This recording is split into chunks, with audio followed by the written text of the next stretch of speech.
నా హృదయపూర్వకమైన నమస్కారాలు.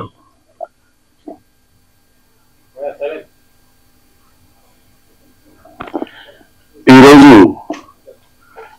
నేను ముఖ్యంగా ఇక్కడికి రావడానికి రీజన్ ఏంటంటే, ఈ సినిమా చూడటానికి కూడా రావడానికి రీజన్ ఒకటి ఉంది, ఒక కారణం. అదేంటంటే, పూర్వ ఆశ్రమంలో నేను లెక్చరర్గా పనిచేశా. విద్య అంటే ఏంటి, ఎడ్యుకేషన్ అంటే ఏంటి, ఎందుకు మనం చదువుకోవాలి, ఎలా చదువుకోవాలి అని తెలుసుకున్నాను.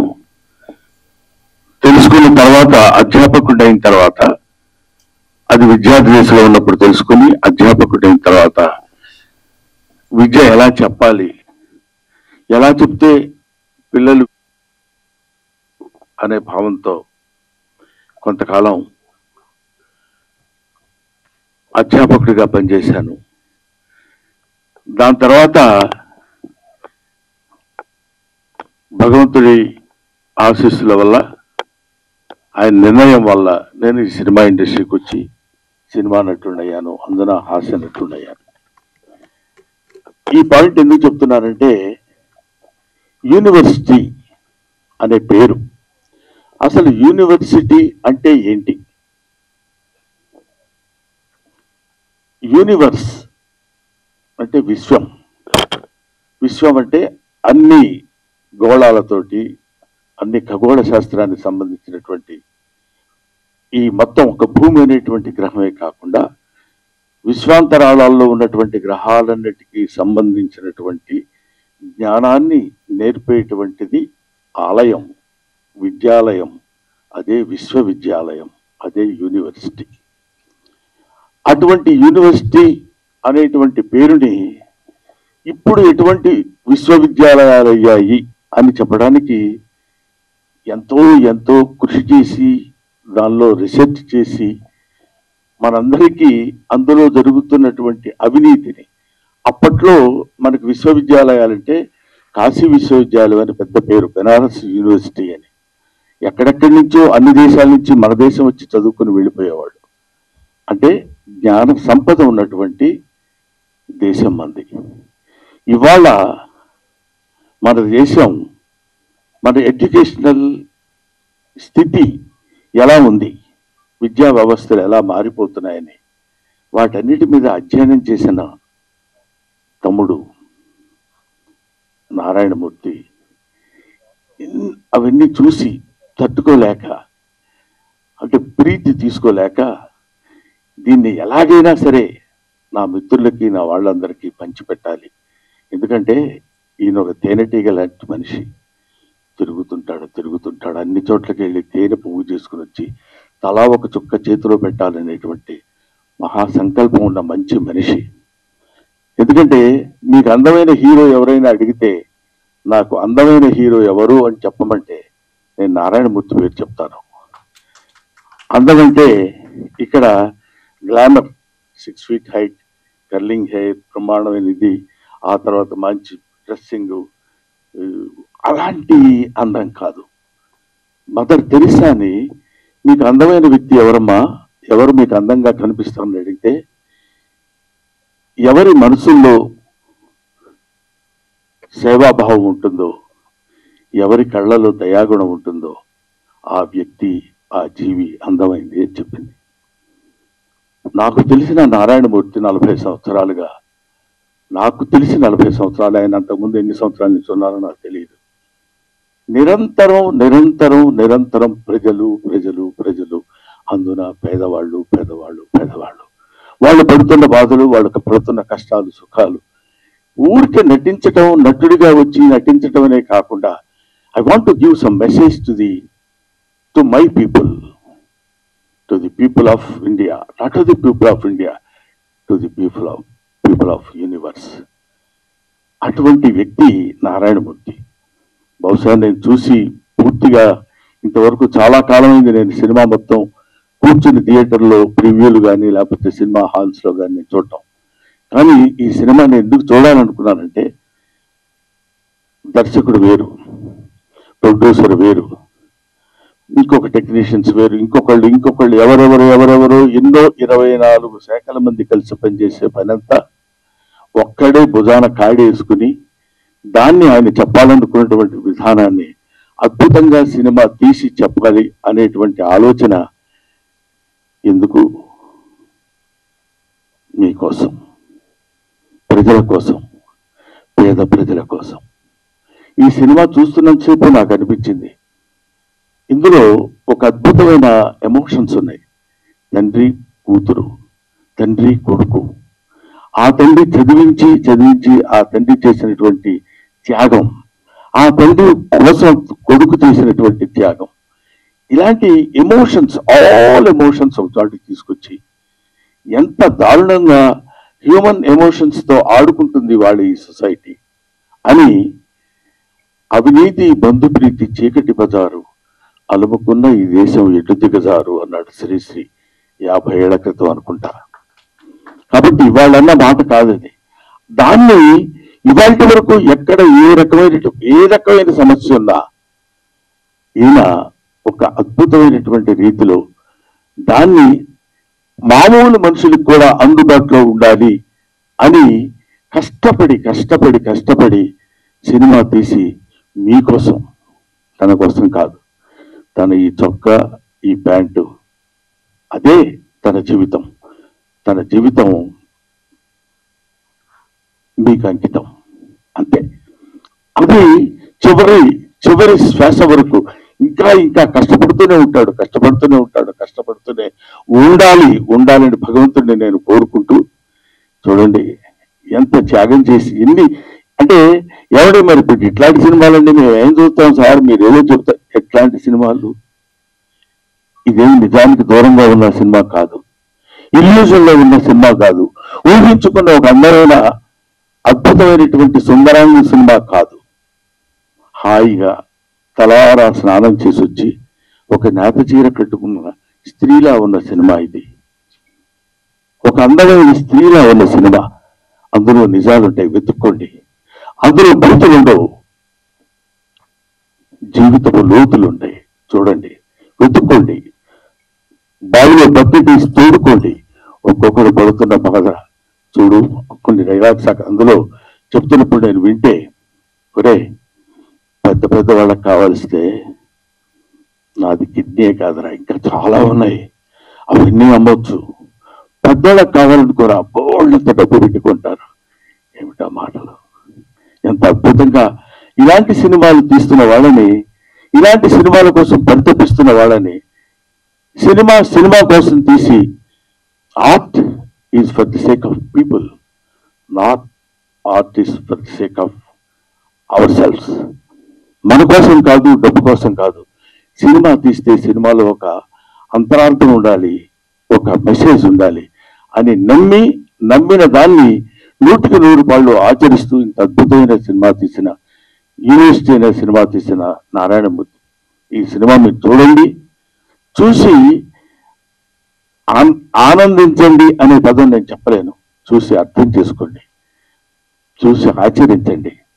నారాయణమూర్తి లాంటి మంచితనం, మానవత్వం పరిమళించిన నారాయణమూర్తిని ఆశీర్వదించండి. మీ ఆశీస్సులతోటి ఇంకా అద్భుతమైన సినిమాలు, ఇంకా ఎన్నో సమస్యల్ని బయటికి లాగి ఈ సినిమా చేస్తుండగానే ఇంకో సినిమా, ఇంకో ప్రాబ్లం, ఇంకో సమస్యలు 1 కాదు 2 కాదు. వివేకానందుడు అంటాడు, man is nothing but the combination of flesh and blood, is the combination of problems.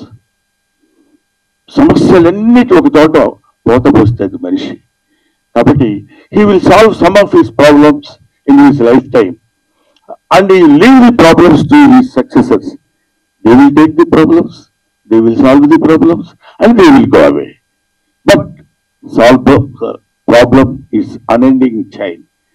దాన్ని భుజాన్ని వేసుకుని, అదే ఇందాక సినిమాలో కూడా ఒక సంభాషణలో తోట చెప్తాడు, పిల్లలందరూ యేసు ప్రభువులు అంటే యేసు క్రీస్తు సిలువను మోసినట్టు ఆ పుస్తకాల బరువు మోసుకుంటూ వెళుతున్నాడని, సమాజం బరువు మొత్తాన్ని భుజానేసుకుని మొయ్యాలి అనేటువంటి బాధతోటి, భావనతోటి, ఆలోచనతోటి మీ ముందుకొచ్చి మీకు సినిమాలు చూపించి ఆ సినిమా బాగుందని నలుగురు మెచ్చుకుంటే ఆనందపడి అదే ఆనందంతో ఆ చప్పట్లే కదా ఆకలిగా ఉన్న కళాజీవికి పంచపక్ష పర్వాణాలు అంటాడు.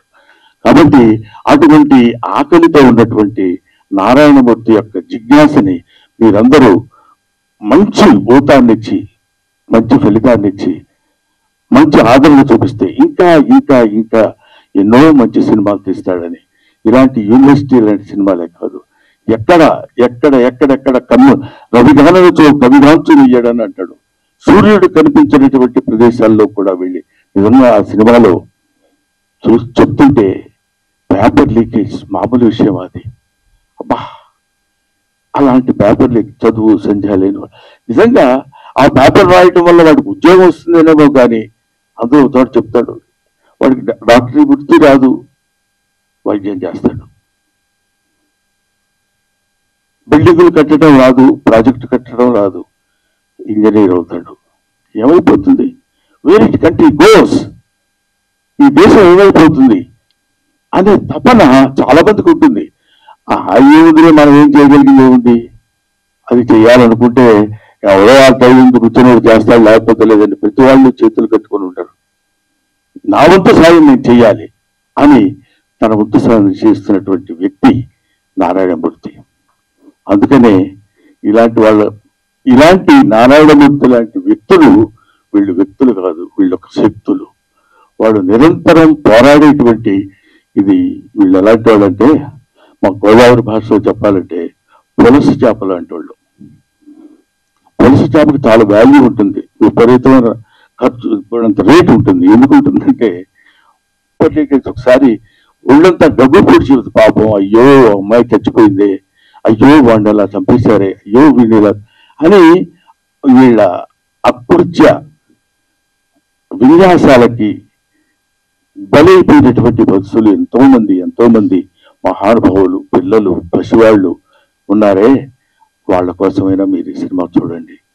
మీరు ఒక్క ఆలోచన, అబ్బా నిజమే కదా, మనం కూడా ఇలా ఉండకూడదు. చూడండి, తండ్రి రారాని ఇప్పుడు మాస్టారు సారీ చెప్తారు, మీరు సారీ కాదు, మీరు సారీ చెప్పి వెళ్ళిపోతే కుదరదండి అని ఆయన చేత డైలాగ్ చెప్పిస్తారు ఒక తండ్రి చేత. ఫంటాస్టిక్. ఏమైనా ఇటువంటి అద్భుతమైనటువంటి సినిమాలు ఇంకా ఇంకా ఎన్నో భవిష్యత్తులో నారాయణమూర్తి గారు తీసి ఆయన మీ ఆశీస్సులు పొంది చిరస్థాయిగా ఉండిపోవాలని మనస్ఫూర్తిగా నేను కోరుకుంటూ, దిస్ కంట్రీ మస్ట్ బి రీఎడ్యుకేటెడ్. ఈ దేశాన్ని మళ్ళీ బళ్ళో వేయాలి. Thank you very much.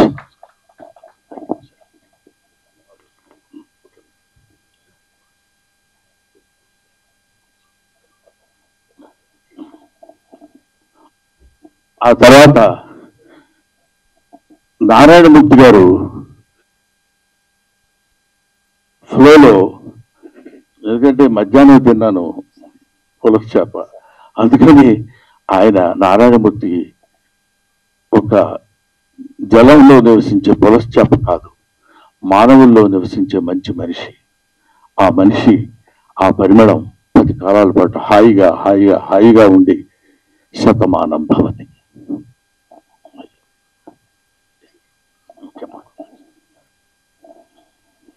మీ ఆశీర్వాదానికి వందనాలు సార్. మిత్రులారా, మన తెలుగు చలచిత్ర పరిశ్రమలో కస్తూరి శివరావు గారు ఎలా చూశాం, రేలింగ్ గారు ఎలా చూశాం, రమణారెడ్డి గారు ఎలా చూశాం, అల్లు రామలింగ గారు ఎలా చూశాం, పద్మనాభం రాజబాబు గారు ఎలా చూశాం, బ్రహ్మానందం గారు ఎలా చూస్తున్నాం. ఆయన మహానటుడు, మహాజ్ఞాని, అన్నింటిని మించి మాస్టర్. అందుకే నా యూనివర్సిటీ పేపర్ లీక్ సినిమాని, ఆ లోగోని బ్రహ్మానందం గారిని విజ్ఞప్తి చేసి ఆయనతో నేను రిలీజ్ చేసుకున్నా. సినిమా రెడీ అయ్యింది, నేను వెళ్ళా, అయ్యా తమరి సినిమా చూడాలి, తమరికి ఏమాత్రం నచ్చినా సరే దయచి మీరు చెప్పాలి నాకు మంచి మాటలు, నా సినిమాకి అది ఎంతో హెల్ప్ అవుద్ది, ప్రమోట్ అవుద్ది అని నేను విజ్ఞప్తి చేసిన వెంటనే నా విజ్ఞప్తిని మన్నించి వారు రావడం, ఇంత బిజీలో కూడా రావడమే కాదు, సినిమా చూసి ఇంత బ్రహ్మాండంగా మెచ్చుకొని నన్ను ఆశీర్వదించడం, ఇంకా ఇలాంటి సినిమాలు తీయడానికి ప్రేక్షకులు నాకు శక్తిని ప్రసాదించాలని వారు మరి చెప్పడం, ఇవన్నీ నా గురించి ఆయన చెప్తుంటే నాకు నిజంగా ఆనంద బాష్పాలతో ఆయన యొక్క ఆశీర్వాదానికి నా పట్ల ఆయనకున్న అభిమానానికి, నా ఎడల ఆయన చూపిస్తున్న ఆదరణకి నేను పత్రికల ముందు, మీడియా ముందు, ప్రేక్షక దేవుళ్ళరా వారికి నేను శిరస్సు ఉంచి దండం పెడుతున్నా. Thanks lot sir. మిత్రులారా, యూనివర్సిటీ పేపర్ లీక్ ఈ సినిమా ఆగస్టు 22వ తారీఖు రిలీజ్ అవుతుందండి. దాన్ని చూడండి, ఏమాత్రం బాగున్నా ఆదరించండి. నేను ఇంకెలా చిత్రాలు తీయడానికి శక్తిని ప్రసాదించండి. మీడియా మిత్రులు థ్యాంక్స్ అలాట్. సతీష్ గారు థ్యాంక్స్ అలాట్. మీ అందరికీ నా వందనాలు చెప్తున్నా, వేణవాళ్ళు వందనాలు. ధన్యవాదం సార్. ఒక్క విషయం, ఇవాళ నేను గొప్పవాడిని చెప్పడం కోసం చెప్తున్నాను. నేను ఎంత గొప్పవాడి అంటే, ఇవాళ మా రెండో అబ్బాయి వెడ్డింగ్ యానివర్సరీ. ఇప్పుడు ఇంట్లో ఫంక్షన్ జరుగుతుంది.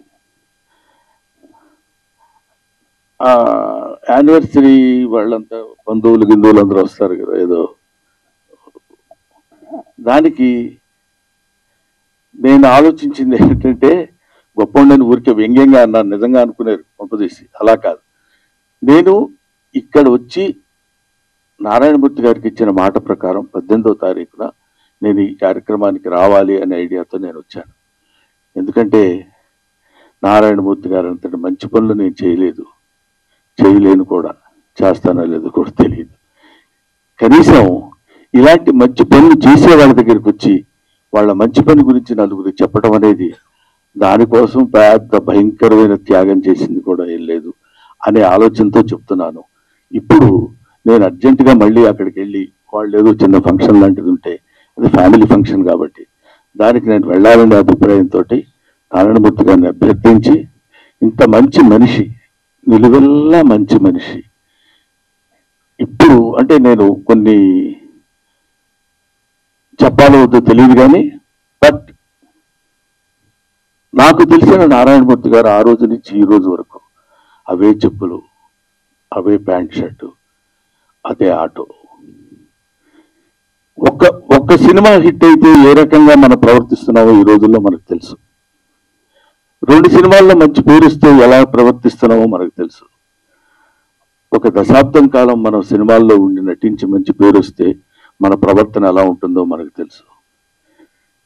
5 సుదీర్ఘమైన దశాబ్దాలు, 40 సంవత్సరాల సుదీర్ఘమైనటువంటి దీనిలో ఎవరు ఎన్ని రకాలుగా ప్రలోభ పెట్టినా, నో ఎవరు మీ సినిమాలో నేను యాక్ట్ చేస్తా, వద్దు మీరేది సార్, మీరు స్టార్, మీరు అలా ఉండండి అని కాకుండా, ఇప్పుడు చూసిన ప్రతి క్యారెక్టరు మనకుతో పరిచయం ఉన్న క్యారెక్టర్, మన జీవితంతో వాళ్ళతో పాటు మనం సంచరిస్తున్న క్యారెక్టర్, వాళ్ళతో పాటు మనం ప్రయాణిస్తున్నటువంటి క్యారెక్టర్స్ తీసుకుని చెప్పాడు. స్టార్స్ ని పెట్టి నేను సినిమా తీసి అద్భుతాలు క్రియేట్ చేయాల, ఎన్నో అద్భుతమైనటువంటి సినిమాలు తీసి ఆ రోజుల్లో నారాయణమూర్తి గారి సినిమా పడ్డ కొట్టుకుంటూ వచ్చేవాళ్ళు.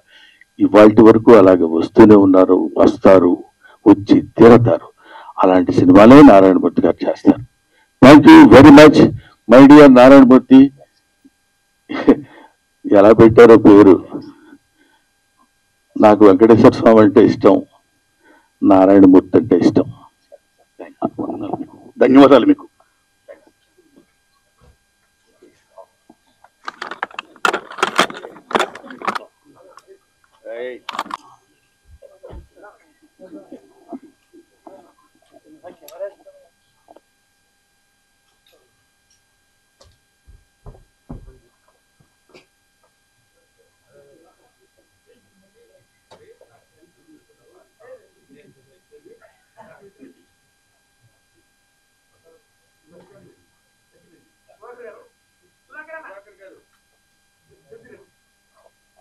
Camera down, camera down.